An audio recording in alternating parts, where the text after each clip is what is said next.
Hey guys, subscribe for daily content, and if you're shopping for gear, make sure you check out the description for the newest items at some of the very best online retailers. There's also links for some of the items that I personally recommend. Thanks! What's going on YouTube? Metal Complex here, and today I'm going to be sharing with you guys my top 10 favorite overbuilt folding knives from my own personal collection, plus one super secret special bonus overbuilt knife at the very end of the video. If you watch my channel, you know that I collect lots of different types of knives. Practical knives, impractical knives, super expensive custom knives, all sorts of different things. But I think perhaps what I might be most well known for is my weird collection of monstrously overbuilt knives. Overbuilt, what does that mean? Does that mean like really, really tough and durable? I don't know.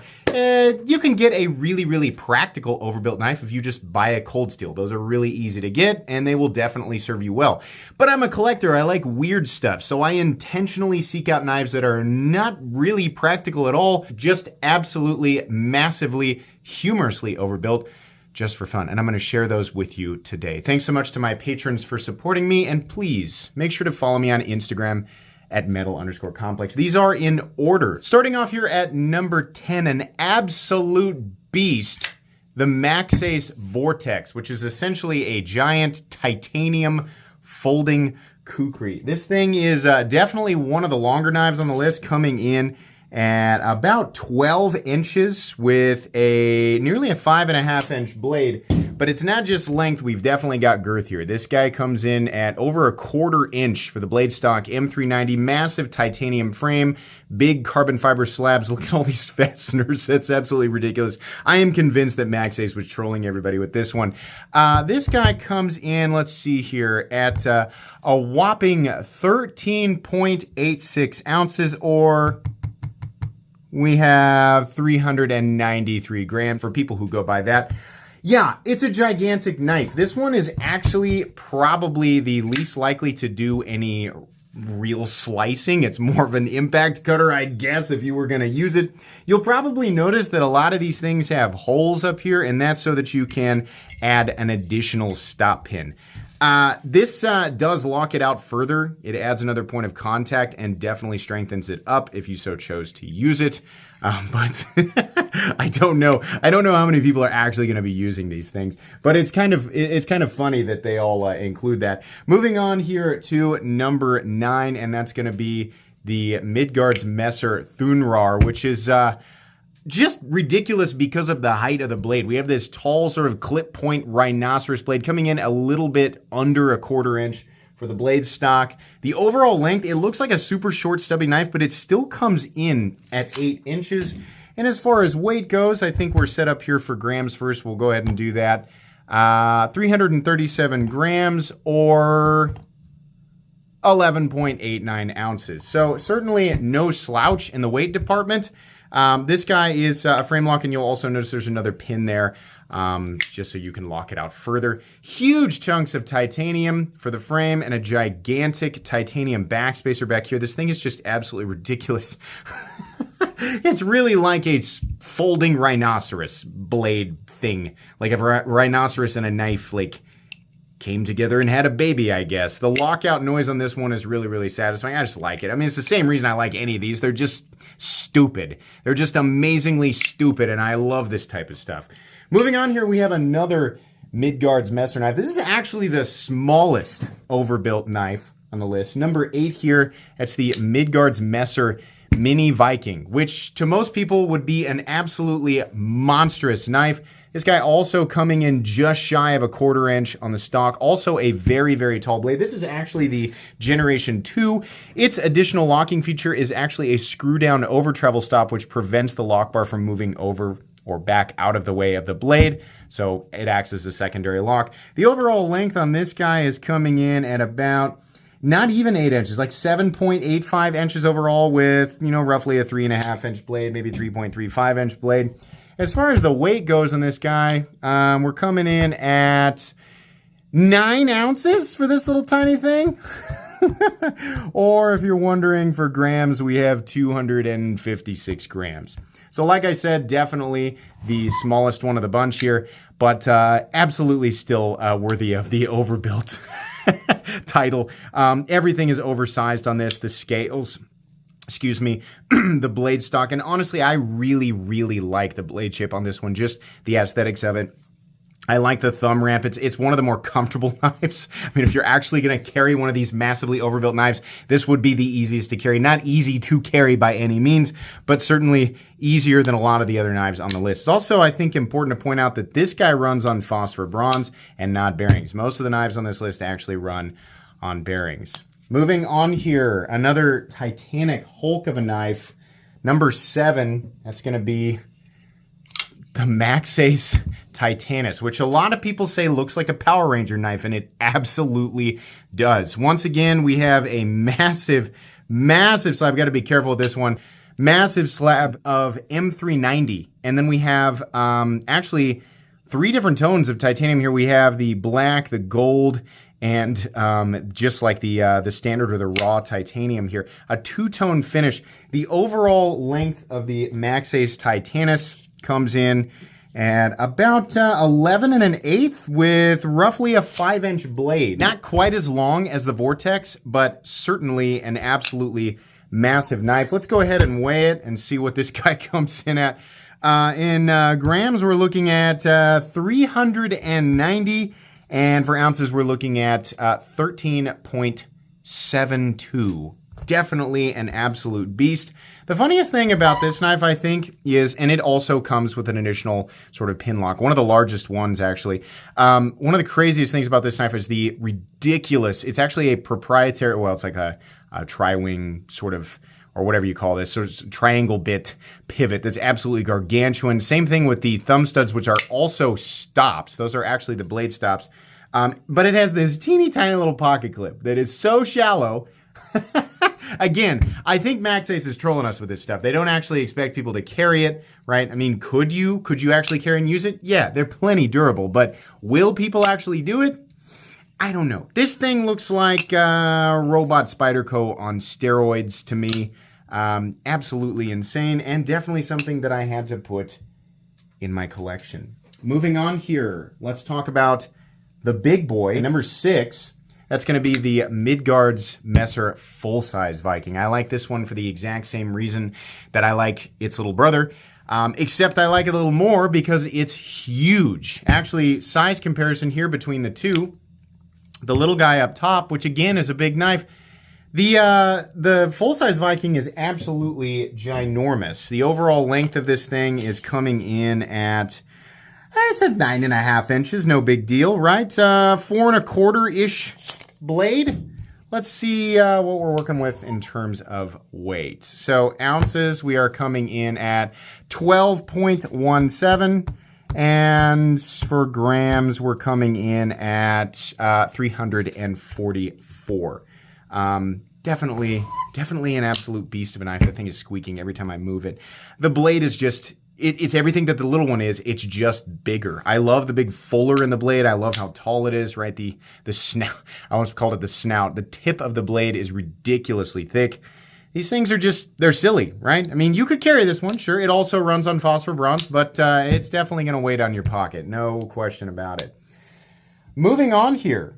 This is a new one on the list. In fact, it's brand new for Guards Messer. This is the number 5, the Guards Messer Carbine rifle knife. This is actually a prototype. This is something that has not actually been released yet.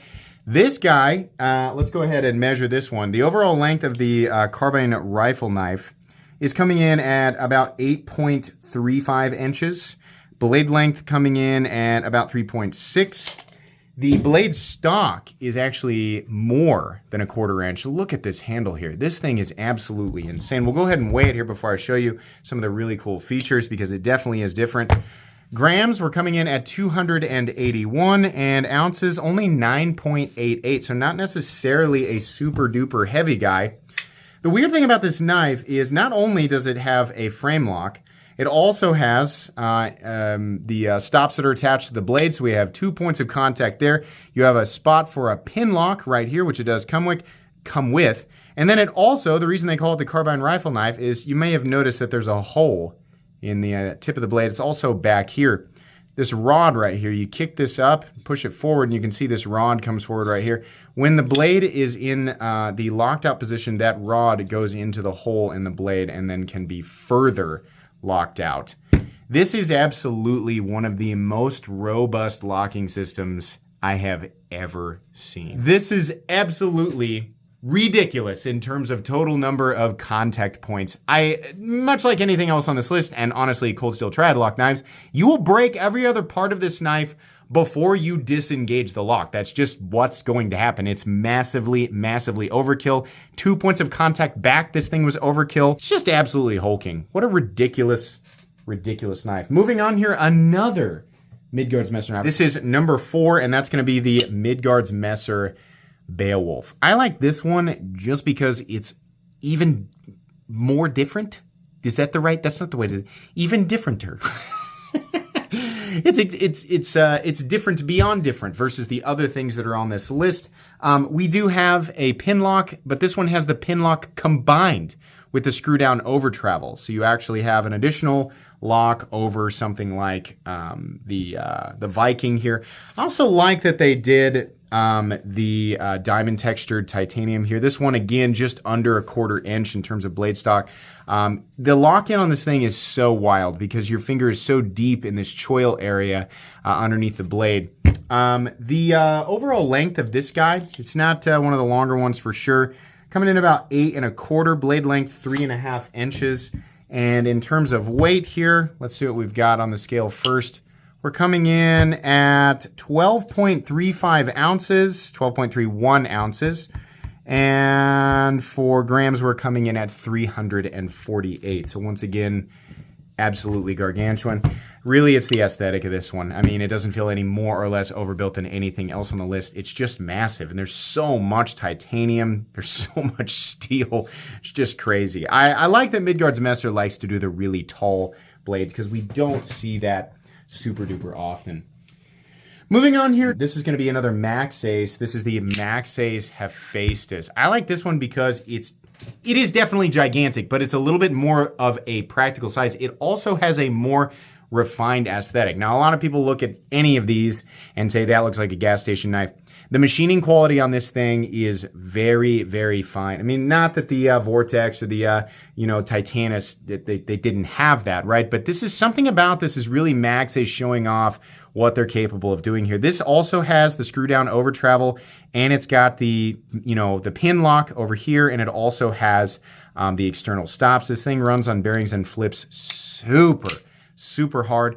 We're coming in at just shy, I believe, of 1/4 inch there on the spine. That's M390 titanium and more titanium for those overlays there or inlays. The overall length of this guy coming in at about 9.5 inches with, I'm going to call that, basically it's a 4.5 inch blade. Up here, it's about 4 1/4. In terms of weight, we are looking at grams, 306 grams, or 10.72 ounces.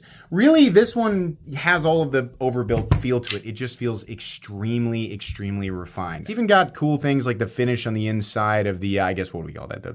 You can't really call it a fuller, right? This sort of indentation in the blade. Just an absolutely ridiculous knife, the Max Ace Hephaestus pocket clip. There's just so much to look at. There's just a lot going on with that thing. Moving on here to number 2, talk about refinement. That's going to be the super unique Riot T1000. Beyond that, this is a special version of the knife that was only launched at Crane's Cutlery with zircotai accents. I think, I don't know, not very many of these, maybe 10 of them were made. We have a CPM 3V blade that is, I think, right at 1/4 inch or maybe just shy. Compound tanto. We have a frame lock. We have absolutely monstrous stops up here. And then we have these additional locks right here that work the same way as the pin lock, but they're on both sides. They stick in there and stay locked until you remove them or push them back out of the way by pushing up on this backspacer back here, which pushes them back out and allows you to disengage the lock. This thing is, I mean, again, yeah, for some people it's going to look too mechanical, but the amount of refinement in this thing, it's really against Riot in this case, the only Riot on this list, showing off what they are capable of. Every inch of this knife is absolute perfection. It's flawless. Not that anything else here has any, major flaws or goof ups, but this thing is truly absolutely refined, and I just love it. I love how crazy it is, but at the same time, it's kind of like a luxury, exotic. It doesn't make any sense. Nothing on this list makes sense, but this is one of the knives that makes the least sense on the list, and that's why I had to have it. It's really cool. I wish you could access that little hole there to do the reverse flick, but you can't, so bummer. And then moving on here to number one, absolutely the thickest knife in my collection, and that's going to be the PMP Alpha Beast, which is coming in at, it's not quite a ½ inch. In fact, I'm actually going to measure this one for you. The reason I didn't do all the other ones is because a lot of them are almost exactly the same. But this guy coming in at 392 thousandths. Oh my gosh. So this is actually a special version of this knife. The PMP Alpha Beast, the standard version, which they actually made quite a few of, 500 or so, was D2. And all of it was exactly the same, but it was D2 steel, and then it had a regular pocket clip and a regular backspacer. This has got a Mokutai pocket clip, a bronze backspacer for some reason, and then it's Damas steel. I think this is the thickest hunk of Damas steel I have ever seen. Not regular Damascus. This is actually PMC 27 and RWL 34 proprietary through the Damas Steel Company. So a very, very expensive blade. This has no additional lock. It's just an absolutely monstrous frame lock. I think the slabs of titanium on either side are 1/4 inch. This thing is absolutely 100% impractical. I bought it because it's stupidly thick, and I think that's what makes it interesting. The overall length is 9 inches, and the blade length is about 3.9, something like that. Let's check the weight on this bad boy. Many of you have watched the short. This is basically the long version of that YouTube short I made a while ago. 16.5 ounces. Wow, it weighs over a pound. And then for grams, we're coming in at 468. An absolute monstrosity of a knife. Why? Why would they make this? I mean, why did you click on this video? You knew what you were getting into. You know the answer to that question. What's the purpose of the holes? Drainage. I'm kidding. Maybe weight reduction. I don't know why they would care about balance. This guy runs on bearings and is an absolute guillotine. It's also, believe it or not, I said that the T1000 was the only Riot on the list. It was only branded Riot, but this guy was also, to my knowledge, manufactured by Riot. It was just branded as PMP. Huge, gigantic beast of a knife. All right, that's it for my own personal top 10, but I do have one more for you. So I had to zoom the camera out because it was legitimately too big to fit on screen as the camera was set up. This final one here, the bonus knife, is the Guards Messerthunrar prototype Fenris. I still can't fit it on the screen. For reference, here's the full-size Viking and the mini Viking, which we measured there. This guy's really, really gigantic. Actually, I'm surprised that the blade isn't thicker, but it's still well over 1/4 inch. This is a folding sword. For some reason they chose, that's a prototype. Maybe they'll change it. It's aluminum, and then it's got a pretty robust liner lock, but it also has the most robust pin lock of any of the knives that I have shown here. Now, will this save this? Ask yourself why you're asking that question, because what practical use? None of the knives on this list have a practical use. What are you going to do with this, right? The answer is, will it survive chopping down a tree or what? I don't know. There are way better tools out there, and they certainly did not make this with the intention of people chopping down trees with it. It's supposed to be ridiculous. This is absolutely one of the most ridiculous folding knives I have ever shown on this channel. You can two-hand it, absolutely. Should we go ahead and measure it? You're not going to be able to see the full length on camera here. You'll just have to take my word for it. The overall length of the Fenris is coming in at 25 inches with an 11.25 inch blade. Will the scale even allow me to weigh it? I don't know. Shall we find out? We got grams up here first. 1,176 grams, or, how about ounces? 41 ounces. 41 and a half ounces. Certainly the most ridiculous knife. This one is actually not mine. It's a prototype and has to go back. But I still wanted to share it with you guys. I felt wrong to not include it in this video. Guys, that's going to be pretty much it. I hope you enjoyed this ridiculous video. These are always fun for me to do. I will continue to collect overbuilt knives and ridiculous knives of all types. But that's going to be pretty much it today. Thanks so much for watching. Please make sure to follow me on Instagram at metal_complex. If you enjoyed this video, leave a like. If you'd like to check out my other content, I do, of course, have lots of videos of knives that are either expensive or inexpensive that I do or don't like, so check those out. And if you enjoy all my content, go ahead and click on that Metal Complex logo right there and subscribe, because there's definitely more coming. Thanks again for watching, everybody, and have a great day.